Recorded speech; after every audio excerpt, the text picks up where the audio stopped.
Hey everybody, this is Larry. This is day 13 of the June Leetcode Day Challenge.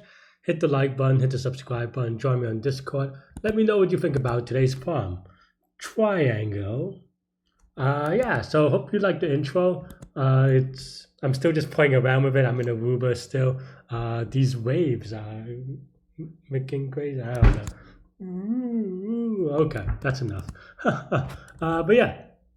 Today's poem is triangle. Now that it's loaded, given a triangle array, return the min path sum from top to bottom.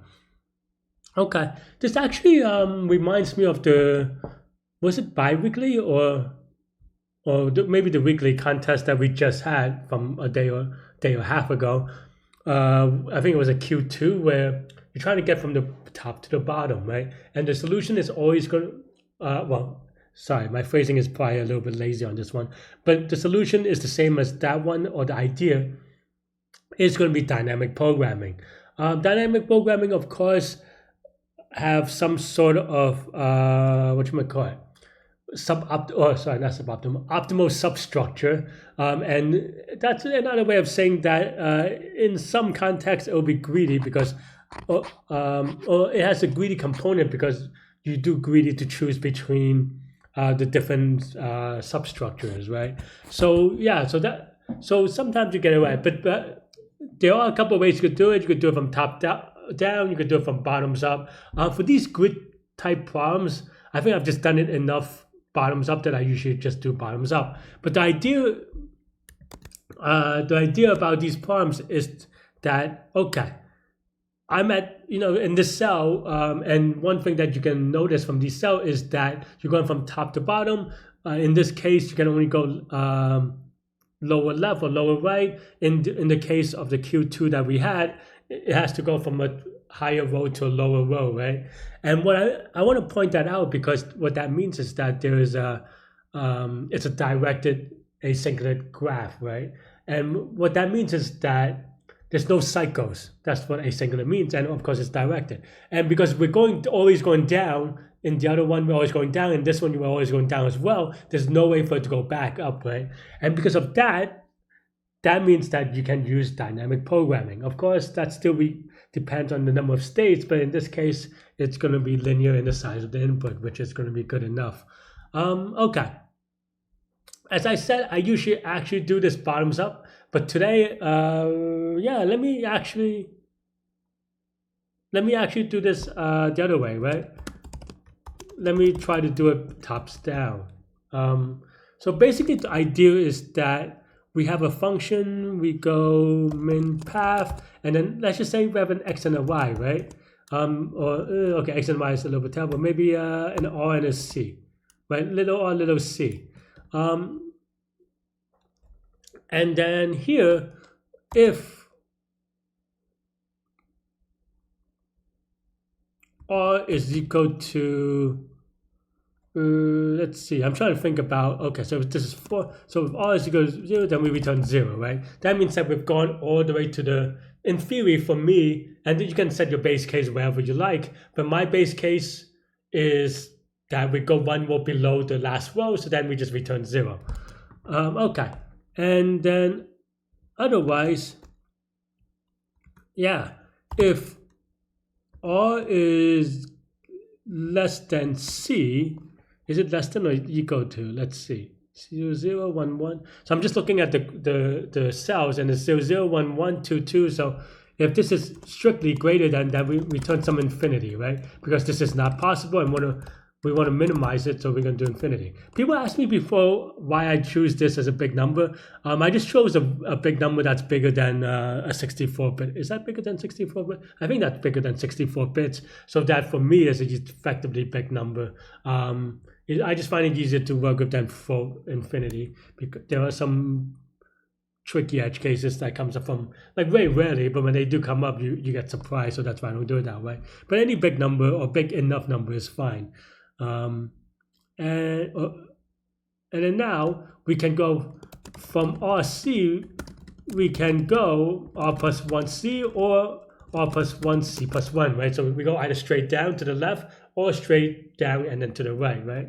So yeah, so then now,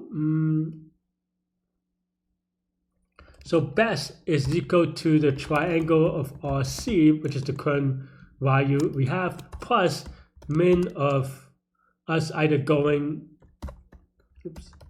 either we go, like we said, this or this, right? And that's pretty much it. I guess we can just return this.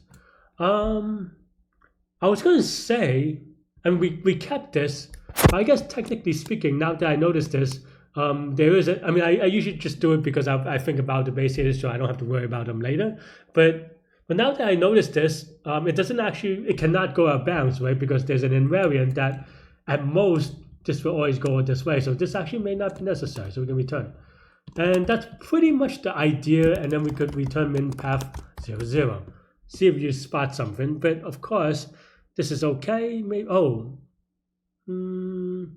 I didn't notice that there's negative numbers, so let's see if that works with, I don't think it works. Does it work with negative numbers? Maybe not, huh? Maybe it does, but I think that's maybe coincidence. No, I guess this is fine. This is our base case, so this is fine because it always returns 0 on the last one. Okay, so this is mostly good. Of course, the tricky thing is that if we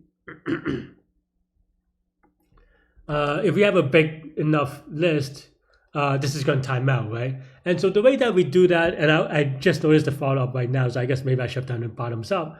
I'm not going to answer the follow-up in this video, but I do have a video that goes into, actually, let me talk about that after I go over this, right? So here, the thing that we have to do, or we want to do, is called memorization. And memorization means same inputs, you go same outputs, and it has to be exactly the same inputs. I get a bit of comments about how, like, maybe there's another thing with like triangle, and then somehow here you do triangle RC as you go to 20 or something. I don't know, some weird things, right? And then you're like, well, no, because you change the input, because triangle changed after you make a recursion, right? So it has to be exactly the same input. And if given the same exact input, you get the same output, then you can memorize. And here we can just, how do we analyze this, right? R can go from 0 to R, C can go from 0 to C. I'm a little bit lazy on the thing, because technically you only get half of it because it's a triangle, but this is going to be O of R times C time and O of R times C space. So how do I figure this out, right? Well, for time is equal to number of inputs times time per input, right? And the number of input is R times C, and the time per input is O of 1, because this is an O of 1 operation, right? In terms of space, we have the same thing, right? Number of inputs times space per input. And of course, this is O of 1, so that should be fine in terms of space once we memorize it, right? So here, I'm going to type it out. Let's see.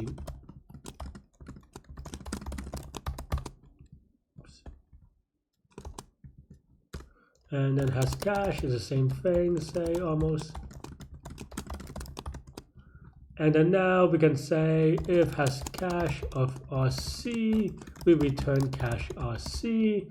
Otherwise, has cache of RC is equal to true, and cache is equal to this thing, and then we can just return cache RC.